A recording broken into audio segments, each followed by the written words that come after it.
Hello viewers, আসসালামু আলাইকুম। আশা করি আপনারা সবাই ভালো আছেন। আমি আছি আজকে আপনাদের সাথে স্বপ্নবাজম্যান এর পক্ষ থেকে সকলকে জানাচ্ছি স্বাগতম। আজকে নড়াইলের সেই স্বপ্না আপা, যে নাকি সবার উপকার করেন, সবাইকে সাহায্য করেন, সবার ক্রাশ, গরিবের ক্রাশ। আজকে তিনি গাড়ি কেনার জন্য এসেছেন গাড়ি বাজার বিডি শপে, ঢাকাতে। তিনি গাড়ি কিনতে এসে হতবাক হয়ে গেছেন।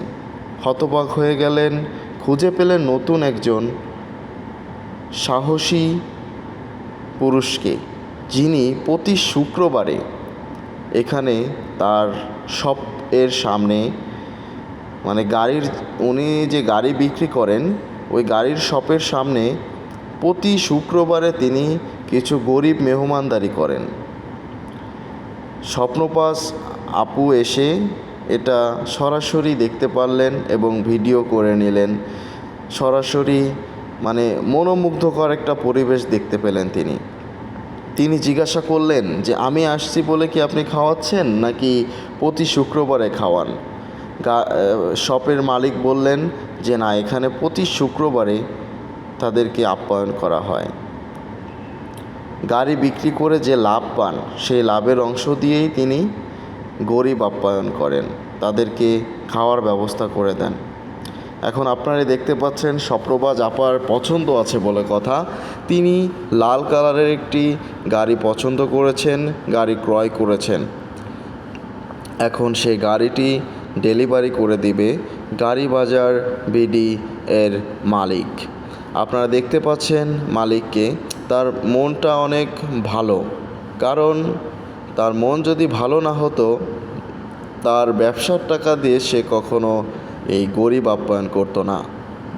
তার ব্যবহারও দেখছেন, সবার সামনে কত সুন্দর ব্যবহার করতেছে, কথাবার্তা বলতেছে। এখন গাড়ি স্বপ্নবাজ আপার কাছে তুলে দেবে। আমাদের স্বপ্না আপা অনেক মানুষকে এখন পর্যন্ত হেল্প করেছেন, আশা করি হেল্প করবেন। গাড়ি কেনার পরে আপা আপনি ভুলে যাবেন না কাউকে।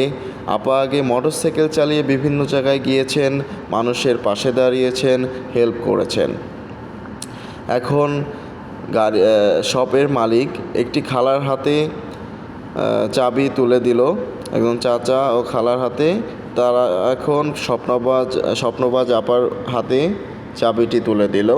অনেক অনেক ধন্যবাদ স্বপ্নবাজ আপা আপনাকে, এত সুন্দর একটি ভিডিও ধারণ করার জন্য। অনেক অনেক ভালোবাসা রইল আপনার জন্য। সবাইকে স্বপ্নবাজ আপা খুশি হয়ে মিষ্টিমুখ করিয়ে দিলেন। সবাইও অনেক খুশি এবং দোয়া প্রার্থী। আসলে ভালোবাসা দিতে টাকার প্রয়োজন হয় না, মানুষের পাশে থাকলে, শ্রদ্ধা করলে ভালোবাসা, দোয়া এমনিতেই পাওয়া যায়। স্বপ্নবাজ আপা যেভাবে মানুষকে শ্রদ্ধা করেন, ভালোবাসেন, তার সাথে সবসময় মুরব্বীদের দোয়া কাজ করে। শেষ পর্যন্ত সবার কাছে দোয়া চেয়ে নিলেন।